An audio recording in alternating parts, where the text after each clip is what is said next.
வணக்கம். உண்மை செய்திகளுக்கு உங்களை வரவேற்கிறோம்.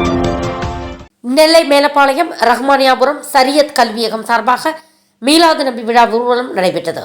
என் இளைய சமுதாயமே என்ற தலைப்பில் வாலிப சமுதாயம் சீர்பெற வேண்டியுள்ள கருத்துக்களை பதாகைகளாக சுமந்து மதராசா மாணவ மாணவிகள் ஊர்வலமாக வந்தனர்.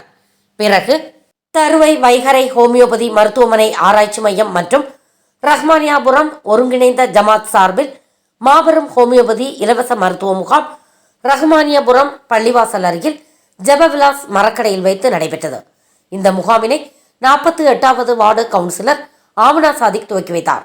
இந்த முகாமில் திமுக 45வது வட்ட செயலாளர் பகுதி இளைஞரணி அமைப்பாளர் எம் சாலி மௌலானா, ரஹ்மானியாபுரம் ஒருங்கிணைந்த ஜமாஅத் தலைவர் ஹைத்ரூஸ், துணைத் தலைவர் காஜா, செயலாளர் அப்துல் ரஹ்மான், பொருளாளர் ஷேக் முகமது, நிர்வாகி உஸ்மான் ஆலிம், அம்பிகாபுரம் ஊர் நிர்வாகி சிவாஜி, ரஹ்மானியாபுரம் ஊர் தலைவர் கசாலி, செயலாளர் புகாரி உட்பட ஏராளமானோர் கலந்து கொண்டனர். வைகரை ஹோமியோபதி மருத்துவமனை மற்றும் ஆராய்ச்சி மைய டாக்டர் மாரியப்பன், நசீரா, சங்கீதா, ஹம்னா, அபூபக்கர் ஆகியோர் கலந்து கொண்டு இலவச பரிசோதனைகளை மேற்கொண்டனர். இந்த முகாமில் ஏராளமானோர் கலந்து கொண்டு பயன்பெற்றனர்.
ஜமாத் சார்பாக வைகரை ஹோமியோபதி இணைந்து ஹோமியோபதி மருத்துவ முகாம் ரஹ்மானியாபுரம் வடக்கு தெருவில் ஜெபவிலாஸ் மரக்கடையில் வைத்து நல்ல முறையில் சிறப்பாக நடைபெற்று ஏராளமான பேஷண்ட்டுகள் மருத்துவர்களை சந்தித்து ஆலோசனைகளை கொடுத்து நல்ல முறையில் அவர்கள் சிகிச்சை பெற்றார்கள்.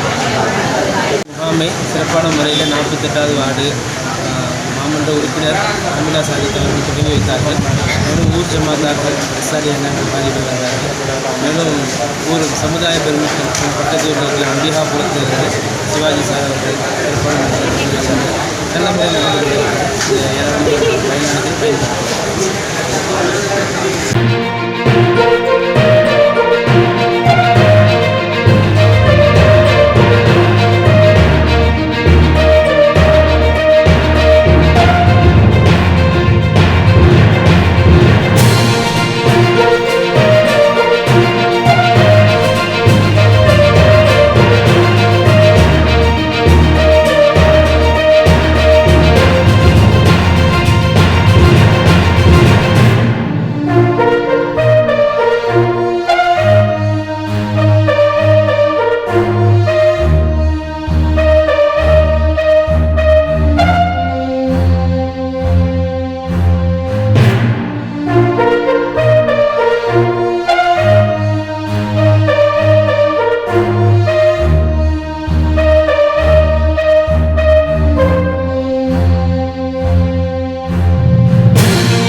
வாட்சிங் உண்மை செய்திகள். நெல்லை செய்திகளை உடனுக்குடன் தெரிந்து கொள்ள சேனலை சப்ஸ்கிரைப் பண்ணுங்க, லைக் பண்ணுங்க, ஷேர் பண்ணுங்க.